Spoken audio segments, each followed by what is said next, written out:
Ahí estaba entonces el discurso que ayer por la noche dio el presidente de la República y tocó varios temas. Hoy por la mañana ya algunas voces analíticas hablaban de una muestra de debilidad, de ceder frente a presiones y de lo mal que le hace a la imagen del país que en 2 años, menos de 2 años incluso, haya habido 4 ministros de Economía, un cargo que debe ser monolítico, que debe ser duro y que es uno de los más importantes del gabinete de seguro. Estamos con Luis Benavente, analista político, para tratar de desmenuzar un poco lo que ayer nos ha dicho el presidente de la República y lo que está pasando en la política nacional. ¿Cómo está, Luis? ¿Qué tal? ¿Qué tal? ¿Qué tal? Juan Carlos, buenas tardes. Buenas tardes. ¿Cómo juzgar este discurso, no breve, algo extenso, y donde prácticamente de manera institucional da marcha atrás a varias medidas que se habían adelantado en días anteriores?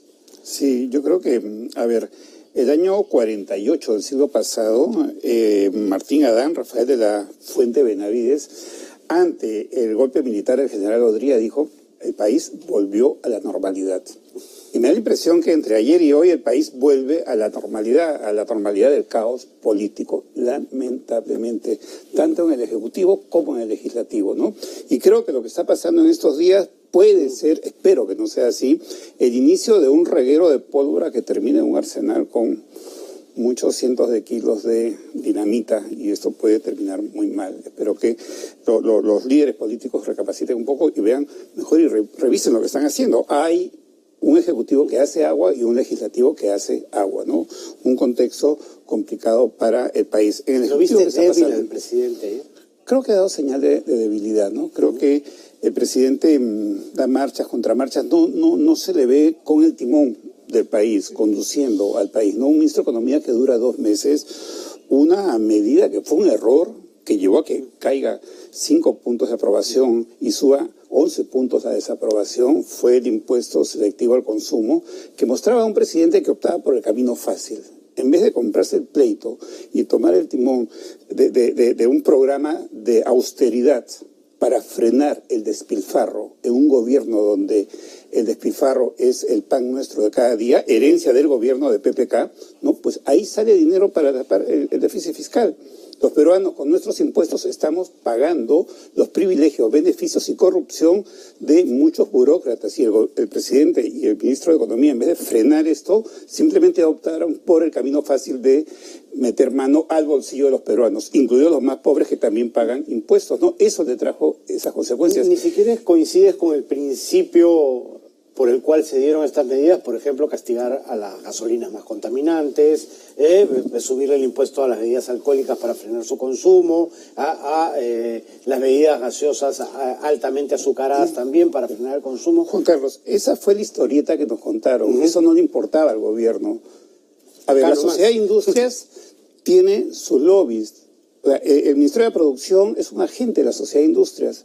El discurso de la Sociedad de Industrias que defiende, y yo comprendo que ellos defiendan a las empresas que producen alimentos procesados, yo lo comprendo en la Sociedad de Industrias, pero no en el Ministerio de la Producción. Pero el Ministerio de la Producción repite el discurso de la Sociedad de Industrias sin siquiera voltearlo, hablando en lenguaje periodístico. Usan los mismos textos de la Sociedad de Industrias. Y ellos frenaron, pararon, ellos influyeron mucho para frenar el tema de los semáforos. Porque en el legislativo la Comisión de Defensa del Consumidor propone una ley donde salen los semáforos. Porque una ley tiene que haber dibujitos. Un dibujito será materia de reglamento o de manual, pero no de ley. Pero si lo hacen la ley es producto del lobby. No cabe ninguna duda, Juan Carlos. Yo no tengo ninguna duda. Es más, te cuento, mi empresa Voz Populi fue contratada por el Ministerio de Salud. Conocemos el tema porque hicimos el estudio en el cual se hizo, en base al cual se hizo la propuesta de los semáforos y todo, un estudio cualitativo muy bien hecho, bastante extenso, ¿no? Pero bueno, al gobierno no le importa cuidar la salud de los peruanos ni el medio ambiente. Seamos francos. Esa fue la historieta que nos contaron, mal contada, ¿no? Y luego viene el tema del diésel. Y luego esto, además, sin una evaluación política. ¿Por qué? Porque, a ver, Vizcarra había ganado la presidencia sin una campaña, de una manera muy fácil. Se le encontró. Ajá, en el camino. Y ahora necesitaba tapar el déficit fiscal, pues echarle mano al bolsillo de los peruanos en vez de hacer un programa de austeridad, ¿no? Y ayer, contradictoriamente, ha dicho que no va a resolver las cosas con más impuestos sobre los peruanos, después que acaba de decir que no iba a retroceder en el tema del impuesto selectivo al consumo, que es totalmente inflacionario y que perjudica también a los más pobres del país. No es un impuesto selectivo en el sentido real de perjudicar a los más pudientes, ¿no? Y además no hay ningún esfuerzo por ampliar la base tributaria, en fin, ¿no?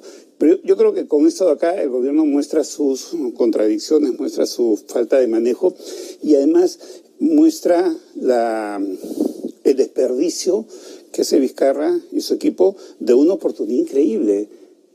Vizcarra sin bancada prácticamente, claro, no se sabe claro, si peruanos por el camino los PP Causa parecen ya más bancada de oposición que oficialista, ¿no? Supuestamente su partido, ¿no? Sería la bancada oficialista, ¿no? Bueno, sin bancada tiene, digamos, el respaldo del Congreso. Ha tenido el beneplácito del Congreso, ¿no? Digamos, cuando hay una oposición fuerte, que la han tenido todos, la ha tenido el mismo Fujimori al final de su gobierno del Congreso, que la ha tenido Alan García, Alejandro Toledo, PPK, no se diga. Entonces Vizcarra tiene todo a su favor, lo cual le facilita mucho el trabajo, ¿no? Y comienza a hacer agua con tanta rapidez, lo que ha señalado, ¿no? Un ministro de Economía que dura 2 meses, es una señal de inestabilidad muy negativa para el país y para el exterior. Sí, porque después del Premier, el más importante es el ministro de Economía, ¿no? Porque finalmente sus acciones son las que dan seguridad interna y externamente al país. Sí, el ministro de Economía maneja muchas cosas, evidentemente, sí. ¿Esto crees que puede sentar un mal precedente, por ejemplo, para que otros sectores que tienen algunos reclamos contra el gobierno empiecen a presionar sabiendo que si aprietan un poquito, el gobierno va a hacer? Parece que quiere quedar bien con todos, ¿no? Y eso es imposible en política. Siempre que tomas una acción, alguien va a estar a favor y alguien en contra. Sí, la ley de Newton, ¿no? La tercera ley de Newton, toda acción genera una reacción. Además, en la estacionalidad de los movimientos sociales, esa es época de huelgas de elecciones, correcto. Pero también es época, abril, mayo, junio, de huelga de maestros, de médicos, etcétera, ¿no? Vamos a ver qué tienen ellos y qué capacidad tiene el gobierno para manejar esto. Y por otro lado, el tema electoral. El tema electoral hace que muchos candidatos en las regiones del país, sobre todo más que en Lima, hagan movimientos desestabilizadores para adquirir protagonismo y usar esto de plataforma para tener votos en las elecciones que ya vienen dentro de 4 meses, nada más, las municipales y regionales, que no suenan mucho por la coyuntura política, por el mundial y luego por las fiestas patrias, ¿no? Generalmente a un gobierno que va a gobernar 5 años se le hace una primera evaluación a los 100 días, ¿no es cierto? Es una tradición. Pero Vizcarra, que tiene solamente 3 años de gobierno, ha pedido 6 meses para ver resultados. Yo no creo que la población esté en condiciones de esperar 6 meses a empezar a ver que empieza a brillar el sol. Un error de Vizcarra, ¿no? O sea, siempre se usa 100 días, 3 meses o 90 días. Son las tres frases. Para hacer la primera evaluación, el primer corte. Claro, evidentemente en 90 días no puedes hacer reformas profundas, no puedes hacer cosas complejas, ¿no? Pero sí puedes tocar algunas piezas claves para dar algunos resultados, para que se te vea como el timón del país bajo tus manos, ¿no? Y eso que todo el mundo usa. Entonces, pedir 180 días es pedir un plazo muy largo en una circunstancia muy complicada, ¿no? Yo creo que, claro, en 180 días tampoco se van a resolver los problemas profundos de ese país, ¿no? Pero 90 días es un plazo para dar algunos resultados que no ha querido usar el presidente Vizcarra, pero yo creo que él está acostumbrado se está acostumbrando a ese camino fácil, ¿no? Entra a la presidencia sin mayor esfuerzo, pues impuesto selectivo al consumo para tapar el déficit fiscal, en vez de 90 a 180 días, no es así, ¿no? Y eso que tiene el apoyo del Congreso y no tiene una oposición fuerte. Entonces yo creo que el presidente está perdiendo una magnífica oportunidad para conducir al país. Es más, si me permite, creo que alguien tiene que decirle que es el presidente del Perú. No sé si se ha enterado el señor Vizcarra, pero sí, yo estoy pensando que no se ha enterado todavía de esto, Juan Carlos. ¿Y cómo ves el papel del Congreso? Ya del Congreso como Congreso, ¿no es cierto? Que está hoy día, es más, han convocado una marcha más para pedir el cierre del Congreso, y con estas acciones, incluso desde la cabeza del propio Galarreta, se ha deteriorado mucho en estas últimas 2 o 3 semanas con estas denuncias que se han hecho públicas? Hay, creo, varias cosas en el Congreso. Uno es el desprestigio del Congreso. Se ha ido para abajo la imagen, el prestigio del Congreso en los últimos años, al punto que desde hace 2 o 3 años le arrebató al Poder Judicial el último lugar en desprestigio, ¿no? O sea, eso no es la medalla de oro en las Olimpiadas ni la Copa del Mundo de Rusia, ¿no? Eso es un premio al deshonor, a la deshonra, ¿no? Porque es una institución que no está haciendo bien las cosas y no muestra señales de querer hacer bien las cosas, sino cada vez las hace peor, ¿no? En ese contexto de desprestigio, las cosas van para abajo. Es cierto que hay congresistas muy honorables y respetables, ¿no? No menciono los nombres, pero hay 2 otros congresistas muy grises, prontuariados, sentenciados, mentirosos, que engañaron con sus grados, títulos, certificados, en fin, grises realmente, ¿no? Y hay muchos de ellos, ¿no? Ellos dan una imagen muy mala, no solamente a ellos, sino a sus partidos, al Congreso, al sistema político, a la democracia. En ese contexto... Y lamentablemente, lejos de sacudírselos, los aúpan, ¿no? Los protegen, que es peor todavía. Y eso deslegitima las investigaciones del Congreso. Porque entonces la Comisión de Ética blinda a la señora Yesenia Ponce, que es evidente que mintió con sus estudios de secundaria. No creo que alguien tenga una duda sobre eso, ¿no? Pero en cambio sí castiga a sus adversarios, ¿no? Entonces, investigación en el Congreso suena a blindar a los aliados, a los amigos y castigar a los adversarios, ¿no? Entonces, la Comisión Lavallato tiene 90 investigados, no, una cantidad increíble de investigados y testigos, pero por ejemplo ahí no figura Keiko ni de testigo ni de investigado, otra cosa que es un poco extraña, ¿no?